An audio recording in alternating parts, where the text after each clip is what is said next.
tous, heureux de vous retrouver pour la tranche info en direct sur votre antenne Canal 10 Télévision avec au programme de cette soirée Info 10, le journal local et régional qui sera suivi de Sport 10.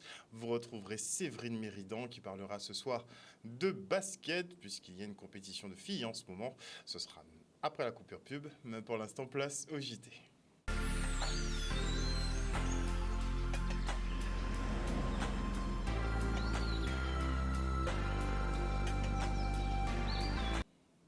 Nous sommes le vendredi 3 mars 2023 et notez qu'il y a quelques jours, la Haute Autorité de Santé ne recommandait plus la vaccination Covid pour la population générale, pardonnez-moi. Et aujourd'hui, elle propose la réintégration des personnels de santé non vaccinés contre le Covid-19. Reste à voir si le gouvernement décidera enfin de mettre un terme à cette loi plus que douteuse sur l'obligation vaccinale des soignants. Et on enchaîne avec les avocats de la famille de Claude Jean-Pierre qui tenaient une conférence de presse ce matin au centre Réminé-Souta à Pointe-à-Pitre. C'était important pour nous d'être là aujourd'hui parce qu'on ne ressent pas les choses de la même façon, on ne vit pas les choses de la même façon avec 8000 km qui nous séparent. Donc on tenait à être là aujourd'hui parce que la population qui nous soutient depuis le début a besoin d'être informée de tout ce qui se passe. Donc aujourd'hui on a fait cette conférence de presse, merci à nos avocats d'avoir pu organiser tout ça. Merci de nous avoir donné la parole, de pouvoir vraiment partager tout ça en toute transparence avec la population et les personnes qui nous soutiennent. Donc voilà le but de cette conférence et voilà pourquoi c'était important pour nous. Nous sommes déterminés à ce que justice soit rendue à Claude Jean-Pierre et sa famille. Vous l'avez vu plus largement, c'est la Guadeloupe qui est déterminée puisque nous pouvons compter sur les soutiens des politiques, vous avez vu, de la société civile, d'artistes. Et je crois que c'est quelque chose d'inédit parce que nous avons des images aujourd'hui qui ont bouleversé et qui créent encore un trouble persistant à l'ordre public. Notre combat, c'est le combat de l'amour. Donc forcément, quand on parle d'amour, il y a des sentiments qui ressortent. Donc c'est des sentiments qui sont enfouis en nous, mais qui sont aussi enfouis dans chaque Guadeloupéen aujourd'hui qui suit et qui nous soutient dans cette lutte et dans ce combat. Donc nous, on a toujours agi en toute transparence. Aujourd'hui, on a même été encore plus loin dans les éléments du dossier, puisque aujourd'hui, tout le monde sait de qui il s'agit. Il s'agit des gendarmes Boyer et Charlier qui ont contrôlé Claude et qui lui ont brisé 2 vertèbres. Donc, on demande justice, on demande un procès équitable, on demande à ce qu'il n'y ait pas de non-lieu. On n'acceptera pas son non-lieu, la Guadeloupe n'acceptera pas son non-lieu, nos soutiens n'acceptent pas ce non-lieu. Donc aujourd'hui, on est tous unanimes pour que les décideurs prennent leurs responsabilités, tout simplement. L'essentiel, c'est ça, c'est que nous sommes capables de dire non à l'injustice. Nous sommes encore capables de le dire parce que nous sommes, comme je le dis toujours, les enfants de l'injustice. Notre société est construite sur l'injustice, donc nous savons ça. Nous savons qu'on va tenter de nous faire taire parce que le refus du procès, c'est ça, c'est imposer le silence. C'est nous imposer le silence qu'on nous a imposé pendant des siècles. Et c'est vraiment, ce refus du silence qui me paraît important. C'est notre rôle aussi de rappeler au système judiciaire qui est en distanciation, parfois à cause de contraintes extérieures, de ramener la justice au milieu du débat. Il faut que justice soit rendue, la Guadeloupe demande à ce que la justice soit rendue, donc on ira jusqu'au bout. Un reportage signé Olivier Félix. Et après la Guyane, la délégation sénatoriale sur la continuité territoriale se pose en Guadeloupe. Un déplacement pour s'inspirer des gestions et solutions mises en œuvre sur nos territoires où règnent des doubles, voire des triples insularités. Le reste en images. Les principes ont été posés, mais on est très loin d'une équité imposée par la loi. Lorsque vous relisez certains articles du Code du transport, l'État a des devoirs envers les populations d'outre-mer. C'est énoncé et édicté. Maintenant, il faut une mise en œuvre qui donne du sens à cette volonté. Et on n'y est pas pour le moment. La mission consiste à faire un diagnostic d'une situation. Il y a ce droit à la continuité territoriale. Est-ce que c'est une réalité sur le terrain? Et donc, on a fait un certain nombre d'auditions au Sénat. Et puis là, on a souhaité, comme c'est le cas pour toutes les missions d'information du Sénat, aller sur le terrain. Et nous sommes allés en Guyane et en Guadeloupe pour rencontrer l'ensemble des acteurs de la mobilité, l'ensemble des bénéficiaires de la mobilité pour apprécier et mesurer à quel point les attentes sont fortes pour l'effectivité de ce droit à la continuité territoriale. Nous avons choisi la Guadeloupe et la Guyane pour leur spécificité en matière de continuité territoriale pour aller voir de près à quoi ça ressemble. Nous revenons de Guyane, nous avons vu des choses édifiantes, tristes à voir. Et là, en Guadeloupe, nous voyons aussi ce que c'est que se déplacer sur un archipel qui est somme toute immense compte tenu des déplacements qu'il faut faire et de la fracture maritime. Il y a une nécessité de faire bouger les lignes pour favoriser cette mobilité des étudiants, des personnes en attente de soins. Le statu quo n'est pas tenable aujourd'hui, donc il y a des lignes à faire bouger et nous ferons des recommandations, nous animons le débat public sur le sujet afin de faire évoluer la situation. Parlons maintenant du président exécutif de Val-d'Elia, qui lui aussi est de passage sur l'archipel. Cet éco-organisme propose une solution complète de collecte, de recyclage et réutilisation de tous les mobiliers professionnels et matériaux de construction usagés. Cette entreprise entend accompagner les structures d'insertion en local. Le reportage. Le but de la venue en Guadeloupe, en fait, il est triple. D'abord, rencontrer les différents acteurs metteurs en marché qui vont être concernés, ceux qui, dès le 1er mai 2023, vont devoir facturer cette éco-contribution pour pouvoir leur expliquer et pour pouvoir faire de la pédagogie auprès d'eux pour que ça se passe dans de bonnes conditions, compte tenu en fait de l'urgence et de la rapidité dans laquelle le dispositif se met en place. Notre considération, c'est que c'est important de pouvoir les rencontrer, échanger avec eux et être sûr de bien comprendre quels sont les sujets vraiment locaux. Le deuxième volet de notre venue, c'est un volet sur le développement en fait de ce qu'on appelle le réemploi, la réutilisation. Et l'objectif pour nous, encore une fois, c'est de venir travailler localement avec les structures, notamment les structures d'insertion, pour les accompagner dans la montée en charge des tonnages, mais aussi dans la montée en charge des projets, pour être sûr que demain, le territoire de la Guadeloupe soit un territoire exemplaire en termes de réemploi, de réutilisation, à la fois de mobilier, mais aussi de produits, matériaux, construction, bâtiments. Et puis le dernier objectif, c'est finalement de prendre le pouls, de bien comprendre les différents sujets territoriaux. La Guadeloupe est un département, une région comme une autre. On le fait régulièrement en Hexagone, on le fait régulièrement maintenant depuis 10 ans aussi sur les territoires ultramarins. On vient prendre le pouls pour savoir un peu quelles sont les nouveautés et notamment en fait les attitudes et les différents nouveaux réflexes qu'il peut y avoir sur le territoire. Sur le territoire guadeloupéen, il y a récemment eu l'ouverture de nouvelles déchetteries municipales et donc l'objectif pour nous c'est de bien comprendre et on préfère le faire en voyant les gens, en discutant, que de le faire à distance au travers d'une visio. C'est un enjeu majeur tout simplement pour préserver ce magnifique territoire qu'est la Guadeloupe, éviter les dépôts sauvages dans toutes les forêts. On est sur des territoires qui sont exceptionnels, il faut qu'on soit en capacité de les préserver. Et c'est un enjeu aussi majeur en termes d'emploi. Parce que le traitement du déchet, et quand on regarde sa dimension, notamment réemploi, réutilisation, c'est un enjeu qui va nous permettre en fait de créer des emplois non délocalisables. Effectivement, on a eu des échanges avec certains acteurs qui nous disent mais les déchets, vous les prenez, vous les mettez en conteneur, vous les ramenez sur la métropole. Ce n'est pas générateur d'emplois. Si on génère aujourd'hui des activités de réemploi, de réutilisation, ou des activités de recyclage, ou des activités de valorisation énergétique sur le territoire, on crée des emplois non délocalisables. Et je crois que c'est un enjeu important pour le territoire. Et on part maintenant pour le Breakfast Business des Premières Guadeloupe et de l'association Munji. Une occasion de sensibiliser les entrepreneurs au mentorat, le coaching à l'ancienne. L'idée étant que chacun d'entre eux prenne un jeune sous son aile afin de l'aider à grandir personnellement et professionnellement. Le reportage.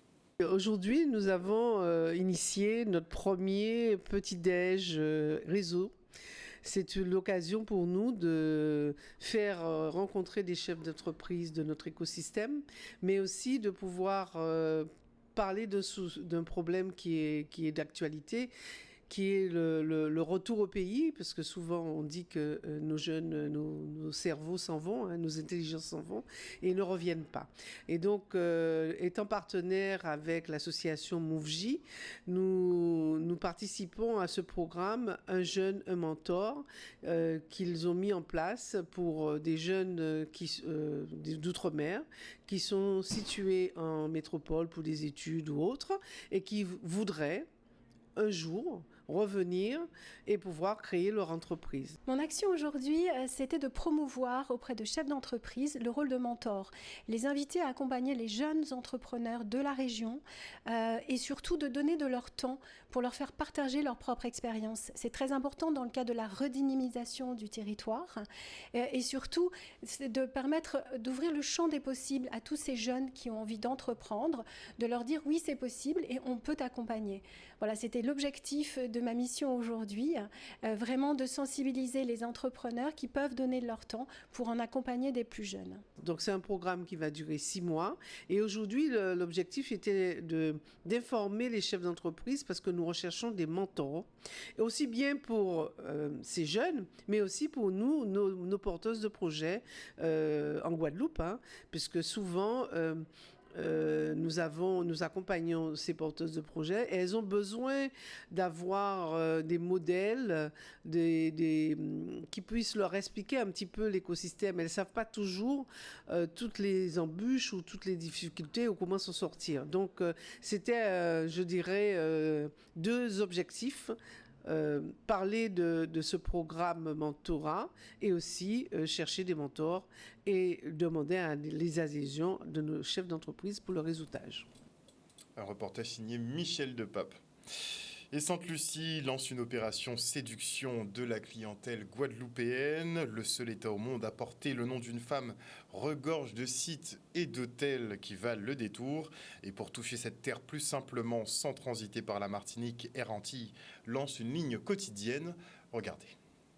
Œuvre aussi dans le cricket, dans le sport. C'est une rencontre qu'on attendait depuis au moins 2 ans. Elle a lieu ce soir pour se reconnecter avec les agents de voyage et tous les acteurs du tourisme qui sont situés en Guadeloupe et qui œuvrent depuis des années en envoyant des visiteurs sur la destination Sainte-Lucie. Et c'est très important pour nous qu'on puisse enfin se retrouver tous ensemble pour remettre un petit peu les informations à jour et surtout pour présenter un petit peu ce qu'on va faire et de très très bonnes surprises aussi ce soir.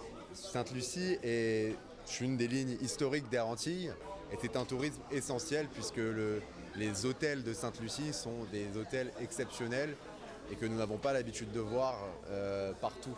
Donc nous allons d'ailleurs développer le projet de ligne sur Sainte-Lucie. À partir du 1er avril, nous allons passer en quotidien sur Sainte-Lucie et c'est pour ça aujourd'hui que nous sommes très heureux d'être là pour fêter ces nouveaux partenariats et ces nouvelles expansions et ces nouvelles dynamiques que nous proposons aujourd'hui sur les nouvelles îles anglophones de la Caraïbe. Sainte-Lucie va offrir une destination de la Caraïbe qui nous ressemble parce qu'on va parler à peu près la même langue, en fait on va se comprendre, mais aussi qui va permettre de dépayser et ça c'est important. L'atout majeur, et c'est un petit peu la surprise de ce soir, même si on sait déjà que le festival aura lieu, mais pour nous c'est très très très important de lancer ce festival en Guadeloupe, de lancer ce festival avec les agents, parce que c'est la 30e année et on aura des artistes fabuleux. On est vraiment revenu très très fort pour un peu oublier cette déconnexion qu'il y a eu pendant 2-3 ans et repartir sur de très belles bases en offrant un très très beau cadeau à nos visiteurs. Merci pour welcoming us at Guadeloupe. We are very excited to share what St. Lucia has and it gives us pleasure to be here with you this evening. Et on part pour le lycée Charles Coueffin à Bémao, où le centre de formation d'apprentis polyvalents de l'Académie Guadeloupe présentait ses formations, dont le Dust de pharmacie, qui a l'air de bien fonctionner. Le reste en images. Alors, cette manifestation, on l'a pensée pour déjà, premièrement, faire découvrir nos formations, le CFA PAG. Nous sommes le CFA académique qui fait partie du réseau académique de la formation professionnelle, tel que avec le GRITA et puis les CFA de Saint-Martin, Saint-Barthélemy. Donc nous avons une compétence particulière et une compétence pointue dans le domaine de la formation. Et cette journée consiste à voir différentes formations après le lycée, donc qui consiste à faire que les élèves savent ce qu'ils veulent faire après les études. Donc là c'est en alternance, donc c'est avec le CFA PAG. Donc il y a plusieurs formations ainsi que le BTS Banque que moi j'y suis. En fait, l'apprentissage, vous savez, comme vous le savez, est développé actuellement par notre gouvernement actuel. Donc c'est une voie, une modalité d'apprentissage, une modalité qu'il faut saisir et il faut permettre à nos jeunes donc, d'être informés des exigences de l'apprentissage. On est en formation, donc on est un petit peu à l'école avec de la professionnalisation. Donc on est en entreprise aussi. Donc on a une partie en entreprise et une partie à l'école et on est payé pour être en formation afin que à la fin de notre BTS on soit embauché. L'apprentissage peut être encore développé. Nous avons des secteurs dans lesquels l'apprentissage est bien installé, hein, donc notamment le secteur de la pharmacie, où nous avons actuellement, nous sommes en train de développer un DUST préparateur en pharmacie, dans lequel nous avons actuellement 90 apprentis. Et l'année prochaine, nous aurons 60 apprentis au sein de cette formation. Parlons de la Croix-Rouge maintenant, qui signe une convention avec l'État et élargit son champ d'action. Le SAMU social sera en fonction le matin et le soir, tant en Guadeloupe continentale que dans les îles du Sud. L'idée étant toujours la même, aider les personnes à sortir de la précarité. Regardez. Cette convention vise, à mon avis, d'étendre l'accompagnement des personnes les plus démunies sur tout le territoire de la Guadeloupe, y compris Marie-Galante et les Escales. Donc ça veut dire qu'aujourd'hui, c'était restreint. Maintenant, les personnes en difficulté rencontreront régulièrement le SAMU social le matin et le soir pour essayer de leur apporter ce qu'il faudrait pour leur permettre de vivre ou bien de permettre de se relever. Nous avons fait une démarche d'expérimentation et il est important d'apporter cet accompagnement, ce parcours qui permet de relever les situations de personnes en précarité, en fragilité, en vulnérabilité, puisque la Croix-Rouge française sur le territoire national anime et porte 75% des SAMU sociaux. Et cette expertise de professionnels et de bénévoles qui vont au contact des personnes dans la rue et qui peut ensuite s'engager dans un parcours de vie est un projet essentiel qui est d'aider les personnes à se relever et à retrouver une autonomie. Et sur le terrain de la santé physique, de la santé mentale, c'est une des missions importantes de la Croix-Rouge. Je crois que toute la Guadeloupe est concernée. Je crois que le SAMU social est déjà implanté. On a bien vu que certaines personnes ont besoin d'être accompagnées, d'être relevées, et donc par conséquent, c'est tout à fait normal. Nous sommes un tiers de confiance, que la Croix-Rouge est un emblème protecteur qui est à l'écoute, et ces professionnels qui apportent soit des biens essentiels, soit du soin, soit de l'écoute, remplissent une mission vitale qui est de retisser du lien, d'accompagner les personnes qui sont en difficulté, qui sont en précarité, pour les aider à retrouver une dignité et une écoute et peut-être remettre en lien avec les professionnels qui leur apportent des réponses en matière de parcours de vie et d'insertion sociale et professionnelle. Un reportage de Maxime Morel. Voilà, chers téléspectateurs, nous sommes arrivés au terme de ce journal. Merci pour votre fidélité à ce programme. N'oubliez pas que la Haute Autorité de Santé ne recommande plus la vaccination Covid pour la population générale et qu'elle recommande justement la réintégration des personnels soignants qui ne sont pas vaccinés. On attend effectivement d'entendre le son de cloche du gouvernement qui jusque-là effectivement se retranchait un peu derrière l'avis de cette Haute Autorité de Santé. En tout cas, un excellent week-end à vous à l'écoute de nos programmes. Moi, je vous donne rendez-vous lundi pour le JT. Bisous, bisous tout le monde.